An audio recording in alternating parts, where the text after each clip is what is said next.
جو اضطراب ہے، جو احادیث میں آیا ہے، اس کو کبھی فراموش نہیں کیا جا سکتا، اس لیے کہ موت کی تکلیف یہ ہے کہ اگر ایک انسان پر ایک ساتھ تلوار کی 313 ضربیں لگائی جائے تو اتنی تکلیف نہیں ہوتی جتنی تکلیف روح کے نکلتے وقت ہوتی ہے۔ پیاس کی شدت الگ ہے، سینے پر بوجھ الگ ہے، مشکل الگ ہے، تکلیف الگ ہے، بلکہ فرمایا گیا اگر انسان کو موت سے پہلے اس کے ہاتھوں سے طاقت نہ چھین لی جائے، انسان کو موت سے پہلے اس کے پیروں سے طاقت نہ چھین لی جائے، موت سے پہلے انسان کی قوت گویائی کو سلب نہ کر لیا جائے تو وہ ایسے چیخے، وہ ایسے پیر پٹکے، وہ ایسے ہاتھ چلائے کہ انسان کنٹرول میں نہ آئے، بلکہ جیسے ذبح ہونے والا جانور کس طریقے سے تڑپتا ہے انسان یوں تڑپتا نظر آئے۔ یہ تکلیف کا عالم ہے، یہ شدت کا عالم ہے، یہ کرب کا عالم ہے۔ اللہ اکبر، جو کم و بیش سب کو ہوتا ہے، اس لیے کہ موت تو موت ہے، موت وہ تلخ حقیقت ہے جس کا انکار نہیں کیا جا سکتا، لیکن مومن کی موت یہ ہے کہ تکلیف تو اس پر بھی ڈالی جاتی ہے، ڈالی سب پر تکلیف جاتی ہے، لیکن مومن جب مرتا ہے تو تکلیف اس پر بھی ڈالی جاتی ہے مگر وہ محسوس نہیں کرتا۔ اس کی وجہ یہ ہے کہ جب اس کی روح نکلتی ہے تو جلوہ جہاں اعلیٰ سامنے ہوتا ہے، مصطفیٰ کریم کا جلوہ سامنے ہوتا ہے۔ میرے امام نے منقبت میں یوں بیان کیا تھا، جان تو جاتے ہی جائے گی قیامت، یہ ہے جان تو جاتے ہی جائے گی قیامت، یہ ہے اب یہاں مرنے پہ ٹھہرا ہے نظارہ تیرا، یہاں مرنے پہ ٹھہرا ہے۔ اگر حسن یوسف موجود ہو، اگر حسن یوسف موجود ہو تو انگلیاں کٹنے کا احساس نہیں ہوتا، اگر حسن مصطفیٰ موجود ہو تو موت کی سختیوں کا احساس کیسے ہو سکتا ہے؟ کجا حسن یوسف ہے اور کہاں حسن مصطفیٰ ہے؟ وہ حسن ہے اے سید ابرار تمہارا، وہ حسن ہے اے سید ابرار تمہارا، اللہ بھی ہے طالب دیدار تمہارا، اور کیوں دید کے مشتاق نہ ہو؟ حضرت یوسف اللہ کا دیدار ہے، دیدار تمہارا۔ نعرہ تکبیر، نعرہ رسالت، مسلک اعلیٰ حضرت حضرت سید امین القادری صاحب قبلہ، ان سے امانت اعلیٰ حضرت آرام سے نیچے رکھ کر چلے جائیں، مسافر کی کوشش نہ کریں۔ آپ دن تقریر ہو رہی ہے، تقریر سنیں آپ۔ وہ دن، وہ لمحے، وہ ساتھ کس قدر خوبصورت ہوتی ہوگی جب کسی کی روح نکلتی ہوگی اور کسی کا جلوہ نظر آتا ہوگا۔ اللہ اکبر، احمد جام علیہ رحمہ کے دو مصرے ہیں، وہ کہتے ہیں اے تماشا گائے عالم روئے تو، اے تماشا گائے عالم روئے تو، تو کجا بہرے تماشا نہیں، سب تو آپ کے دیدار کے لیے آتے ہو۔ قاری امانت رسول، ہندوستان کے کونے کونے سے لوگ تیرے دیدار کے لیے آتے ہیں، تو مر کے کس کے دیدار کے لیے جا رہا ہے؟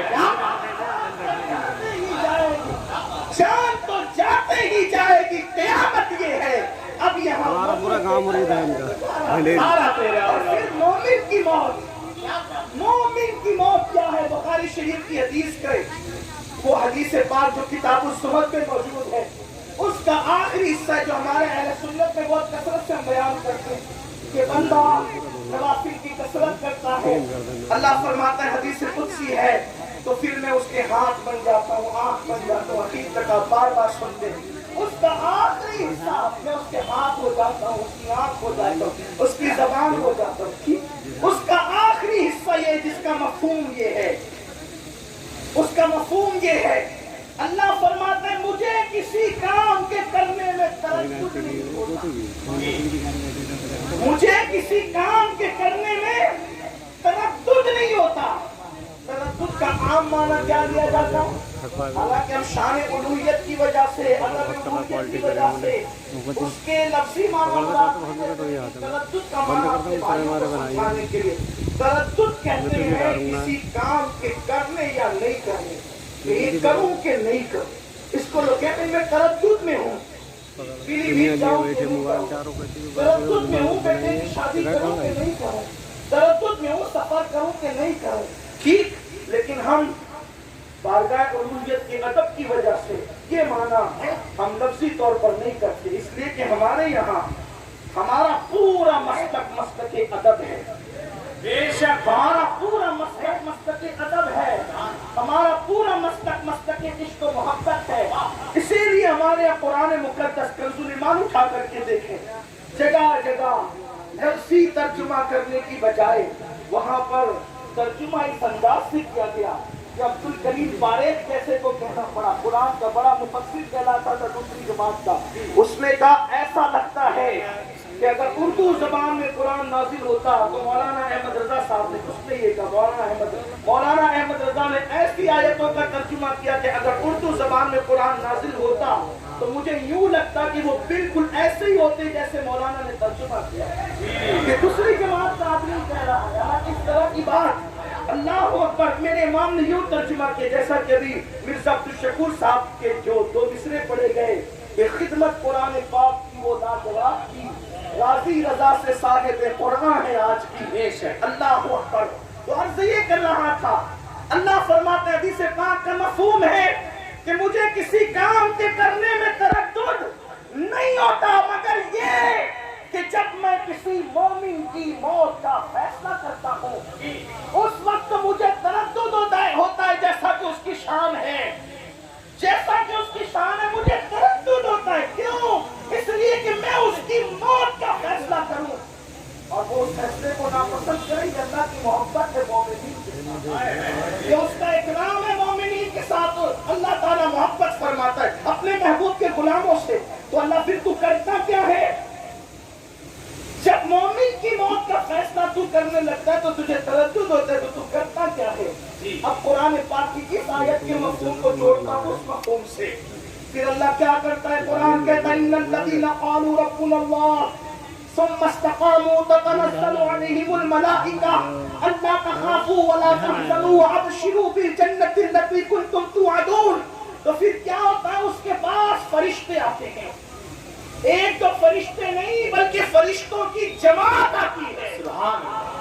فرشتے اس کے پاس آتے ہیں اور آ کر کے اس کو کیا کہتے ہیں؟ اللہ تخافوا ولا تحزنوا، گھبرانا نہیں، خوف نہیں کھانا. وَأَبْشِرُوا بِالْجَنَّةِ الَّتِي كُنْتُمْ تُوعَدُونَ. گویا اس دنیا میں بیٹھے بیٹھے اس جنت کی بشارت لے لے جس کا تجھ سے وعدہ کیا گیا ہے. جنت کی بشارت کی جاتی ہے، کون دیتے ہیں؟ فرشتے. کس کو؟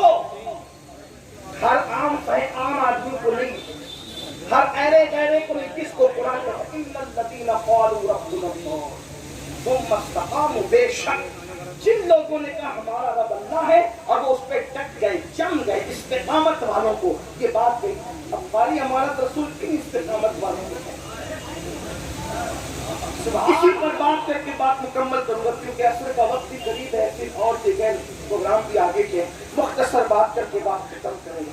کن استقامت والوں ہیں؟ پہلی بات تو یہ میں نے جو تجزیہ کیا اپنے طور پر ان کی شخصیت کا نمبر 1 قاری امانت رسول صاحب ترتیب کا نام ہے.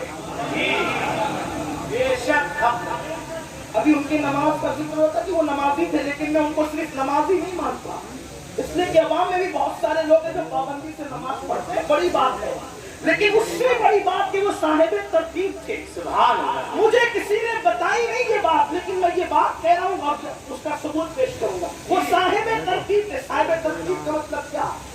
کہ 5 نمازوں سے زائد جس پر باقی نہ ہو وہ صاحب ترتیب ہے. ٹھیک، ان کی گویا کہ ایک بھی نماز باقی ان کے ذمے پر نہیں تھی، ساری نمازیں انہوں نے ادا کی تھی. اس کا ثبوت کیا ہے؟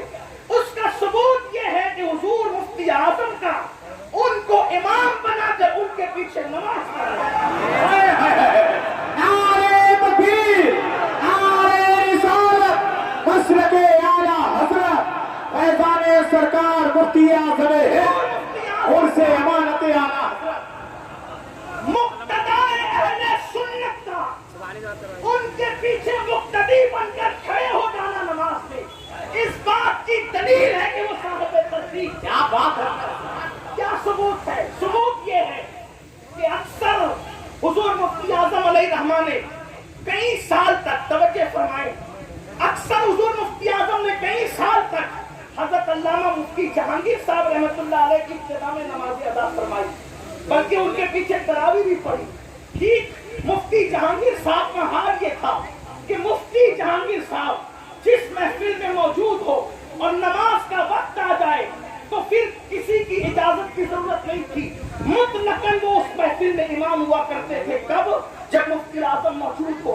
مفتی جہانگیر صاحب رحمۃ اللہ علیہ جو حضور تاج الشریعہ کے بھی استاد ہوتے ہیں، جن کا مزار مقدس ادے پور کی سرزمین پر موجود ہے۔ آپ ان کی علمی جلالت کے بارے میں علماء سے پوچھے، میں یہاں اس کی کوئی تشریح نہیں کرتا، لیکن آپ سے ماشاء اللہ فائز حضرت علامہ صغیر صاحب کے بھی استاد تھے، ماشاء اللہ۔ دیکھیے بڑی بات ہے، بڑے لوگ تھے، اب آپ سمجھ سکتے ہیں شاگرد ایسا ہے تو استاد کیسا ہوگا، آپ کو آج سمجھ آ سکتی ہے۔ بہرحال پھر حضور تاج الشریعہ کا جواب کیا ہے؟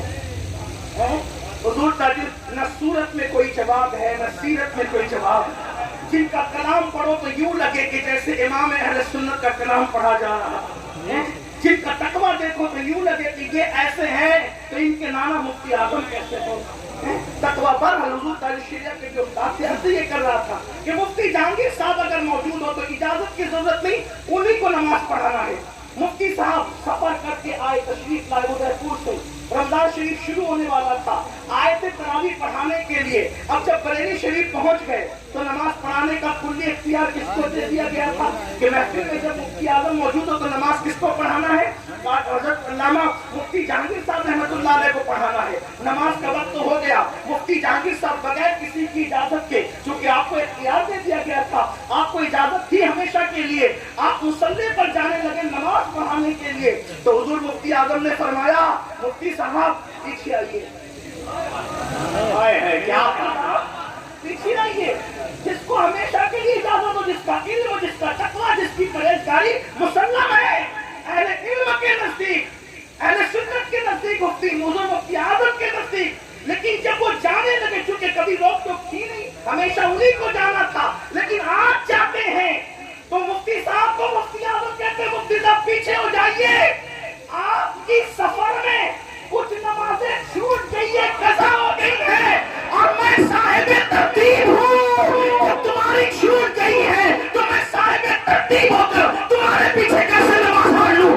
یا تو آپ پیچھے ہو کے نماز پڑھیں، یا تو پہلے وہ قضا نمازیں ادا کریں، پھر میں تمہارے پیچھے نماز پڑھوں گا۔ پتا چلا جو صاحب ترتیب نہیں تھا اس کو پیچھے بلا لیا، اگر قاری امانت رسول بھی صاحب ترتیب نہ ہوتے تو کبھی آگے نہ بڑھے۔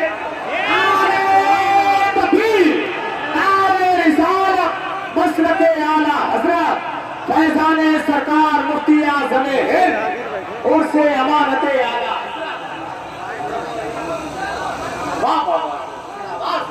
اور اس دور میں صاحب ترتیب ہونا، اس دور میں صاحب ترتیب ہونا، میں پورے یقین سے کہتا ہوں یہ ولایت کی علامت ہے۔ اور ولایت کس چیز کا نام ہے؟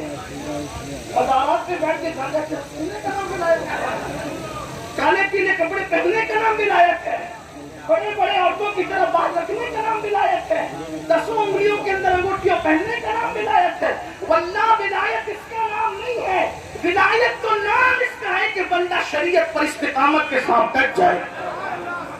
شہباز دکن خواجہ بندہ نواز کے سسرال رحمۃ اللہ علیہ فرمایا کرتے تھے کہ میں نے طریقت معرفت حقیقت کی گفتگو تو کسی ایرے گہرے سے بھی سنی، جسے کچھ بھی بولتے بولتے یہ حقیقت ہے، یہ طریقت ہے، یہ معرفت ہے۔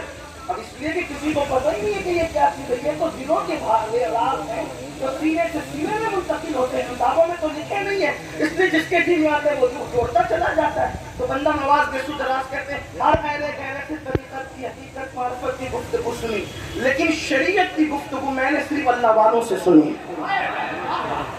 شریعت بیان وہ لوگ کرتے ہیں جو واقعی اہل اللہ ہوتے ہیں، اس لیے کہ ساری منزلیں شریعت کے بعد ہے۔ اور میرے امام اہل سنت جو اپنے وقت کے صرف عالم نہیں تھے، لوگ کہتے مولانا احمد رضا تو صرف مولوی تھے، ہم نے کہا تم نے انہیں کیا دیکھا ہے، وہ کون؟ تمہیں پتہ ہی کیا وہ کون تھے؟ وہ اپنے وقت کا منصور ہے جسے احمد رضا کہتے ہیں، وہ اپنے وقت کا سرمست ہے جسے احمد رضا کہتے ہیں، وہ اپنے وقت کا غزالی ہے جسے احمد رضا کہتے ہیں، وہ اپنے وقت کا راضی ہے جسے احمد رضا کہتے ہیں، وہ اپنے وقت کا منصور ہے جسے احمد رضا کہتے ہیں۔ وہ کیسا تصوف سمجھاتے ہیں؟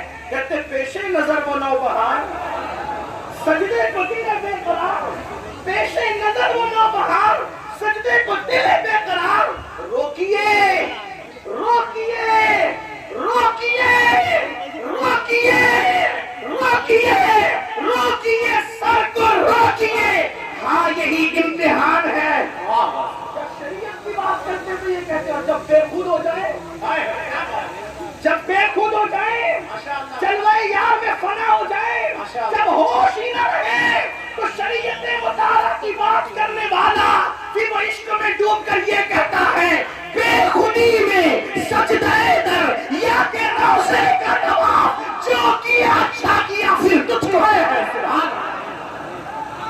جو کیا تجھ کو کیا مولوی تھے ذرا کوئی اس مولوی کو بھی تو دیکھے وہ وقت کا مولائے روم ہے جو یوں تصوف سمجھاتا ہے تصوف یوں سمجھاتا ہے کہ شریعت سیڑھیوں کا نام ہے شریعت سیڑھیوں کا نام ہے اور طریقہ چھت پر جلوے بالائے بام ہے یہ تصوف سمجھانے کا انداز ہے بلکہ کیا اس شعر میں تصوف نہیں بندہ ملنے کو قریب حضرت قادر گیا لمحے باطن میں گمنے چل رہے کیا اس میں تصوف نہیں ہے وہی ہے اول وہی ہے آخر وہی ہے ظاہر وہی ہے باطن اسی کے جلوے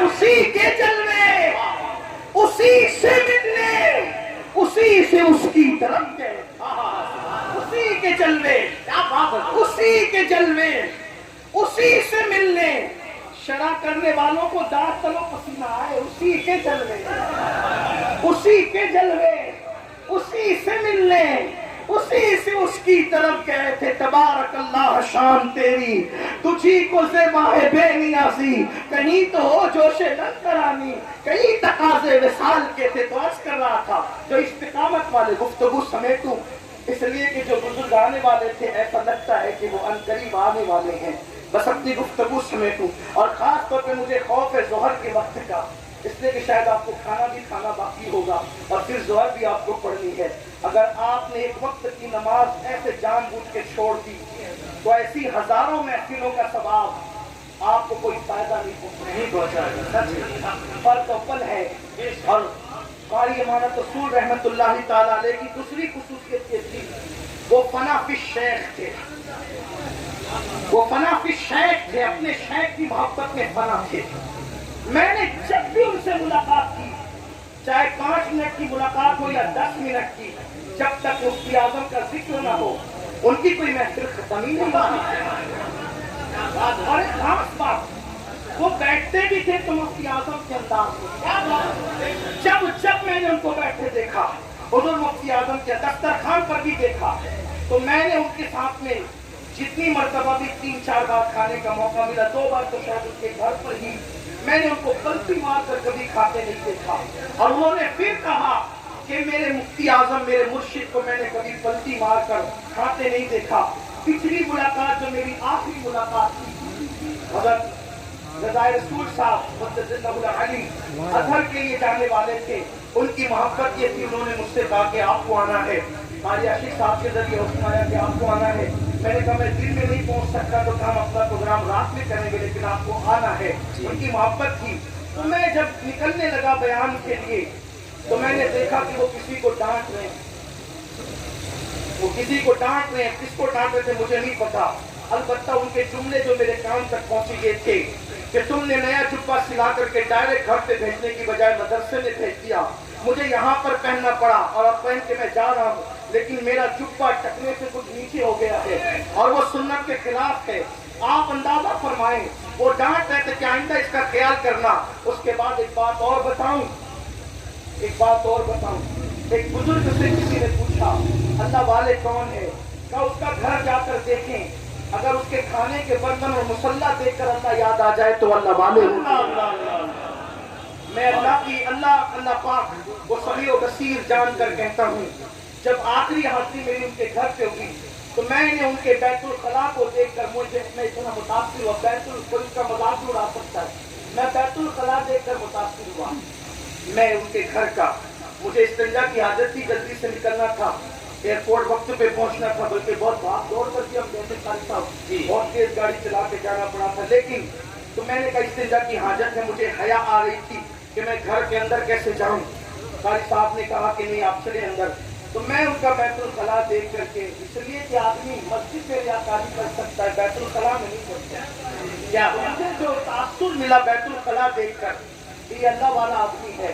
وجہ یہ تھی کہ جو عام طور پر بھانڈا ہوتا ہے, کیا بولتے اس کو آپ کے یہاں یوپی میں, جو جس پر بیٹھتے ہیں پیر رکھ کر کے, پیٹ بولتے ہیں. اچھا یہ تو سب سے بولتے ہیں, اچھی بات ہے, ماشاءاللہ, اللہ کا شکر ہے. سیٹ سمجھ گئے نا, تو عام طور پہ نارمل وہ ہوتی ہے اسی میں آتی بیٹھ سکتا ہے اطمینان سے. لیکن میں نے اس سیٹ پر دیکھا کہ مزید کام کیا گیا تھا. ایک ایک اینٹ رکھ کر کے اس پر پھر سیمنٹ بھر کر کے اس کو اونچا کر دیا گیا تھا. میری ناقص عقل یہ سمجھنے کے لیے کافی تھی, حالانکہ بہت چھوٹی سی عقل رکھتا ہوں, کہ یہ پیشاب کے چھینٹوں سے بچنے کے لیے انتظام کیا گیا ہے. جس کے گھر کے بیت الخلا میں شریعت مطہرہ کے قانون کو اس طرح ملحوظ خاطر رکھا جاتا ہو, پھر میں اس کو اللہ والا نہ کہوں تو پھر کیا نام ہے. آپ جا کر دیکھ سکتے ہیں اگر آپ کو دیکھنا ہے تو. میں بہت متاثر ہوا اس پر, اس لیے کہ ریاکاری جلسوں میں ہو سکتی ہے, ریاکاری مجلسوں میں ہو سکتی ہے, ریاکاری مسجدوں میں ہو سکتی ہے, حالانکہ ہم کسی کی نیت پہ شک نہیں کرتے. لیکن بیت الخلا میں شریعت مطہرہ کے احکامات کو اس قدر محفوظ رکھنا کہ اس طرح بھی پیچھے کیونکہ پیشاب کے چھینٹوں سے بچنا, اس کے لیے حکم دیا گیا ہے. بلکہ اکثر لوگ عذاب قبر کا شکار ہوتے ہیں. دور رسالت میں بھی ایک بات بتائی گئی کہ 2 قبروں پر عذاب و قبر دیکھا گیا, تو آقا علیہ السلام نے فرمایا بظاہر ان پہ بہت چھوٹی چیزوں کی وجہ سے عذاب ہو رہا ہے. ایک تو پیشاب کے چھینٹوں سے نہیں بچتا تھا, اور ایک تو چغلی کرتا تھا. عذاب قبر اس وجہ, یہ نہیں سوچنا سنیوں بڑی معذرت کے ساتھ, اگر ہم یہ سوچتے ہیں نا کہ ادھر قبر میں جائیں گے ادھر جنت مل جائے گی, ہم تو عاشق رسول ہیں, جنت کی کھڑکیاں ہمارے لیے کھل جائے گی, بغیر کسی شک کے کہتا ہوں بالکل کھل جائے گی. لیکن عاشق تو بنو نا, جن پہ اس میں جنابت فرض اور وہ پورا دن اسی حالت میں گزار دیتے ہو. عاشقان رسول کی شان بھی ہوتی ہے. فجر کی نماز میں جس کی آنکھ نہ کھلے, عاشقان رسول کی شان بھی ہوتی ہے. اس شاقان رسول تو وہ ہوتے ہیں کہ اگر آواز سنی کہ حضور بلا رہے ہیں تو پہلی رات کی دلہن چھوڑ کر کے سر کٹانے پہنچ گئے. ہم کیسے عاشق رسول ہے کہ سر جھکانے نہیں پہنچ سکتے. مسجد ویران ہے ہماری, مسجد مرثیہ گھر ہے, کس منہ سے اپنے آپ کو عاشق رسول کہتے ہو؟ جو اپنے چہروں پر محبت رسول میں داڑھیوں کا بوجھ نہ اٹھا سکے, آخر وہ اپنی جانوں کی قربانیاں دے کر کے تلواروں کا بوجھ اپنی گردنوں پہ کیا اٹھا سکتے ہیں؟ ہمیں اپنے آپ پر احتساب کرنا ہوگا, اپنے احوال پر دیکھنا ہوگا, نظر ثانی کرنی ہوگی. سنیو, صرف عاشق رسول کہلا کر کے جنت نہیں ملنے والی. جب تک عاشق رسول بن نہ جاؤ, یاد رکھو دور رسالت میں حضور علیہ السلام فرمائے پیشاب کے چھینٹوں سے نہیں بچتا, عذاب ہو رہا ہے. جو پیشاب کے چھینٹوں سے نہیں بچتا تھا دور رسالت میں عذاب ہو رہا ہے, تو وہ مومن نہیں ہوگا. اس کی قبر پر حضور علیہ السلام کہنے لگتے عذاب میں تخفیف کی گفتگو فرمائیں. ذرا سوچو تو صحیح, خیر القرون کی بات ہے, خیر القرون. جب اس دور میں کسی کی قبر پر پیشاب کے چھینٹوں سے نہ بچنے کی وجہ عذاب ہو سکتا ہے. بلکہ ایسی ہستی بات نکل آئی دوستو, ایک ایسی ہستی جس کو میرے آقا صلی اللہ علیہ وآلہ وسلم نے فرمایا کہ سید الانصار, سید الانصار حضرت سعد رضی اللہ عنہ. دور رسالت میں حضور کی ظاہری حیات میں ان کا وصال ہوا, اور ان کے وصال کے حضور علیہ السلام نے فرمایا 70,000 فرشتے ان کے جنازے میں شریک ہوئے. ان کی آمد پر عرش جھوما ہے, ان کے وصال کے عرش جھوما ہے. امام اہل سنت کہتے ہیں عرش پر جھومے مچھے وہ مومن صالح ملا. یاد رکھنا, واللہ میں کسی صحابی کی بے ادبی پر آپ کو ابھار نہیں رہا ہوں. ہمارا اہل سنت کا عقیدہ یہ ہے کہ روئے زمین پر انبیاء کے بعد انسانوں میں سب سے افضل ترین ہستی وہ صحابہ کی, جن کے گھوڑوں کی ٹانکوں سے لگنے والی پھول کو بھی قرآن اس کی قسم یاد کر رہا. وہ صحابہ جن کی آنکھوں کو قدرت بھی پیار سے تکتی ہے, جن کی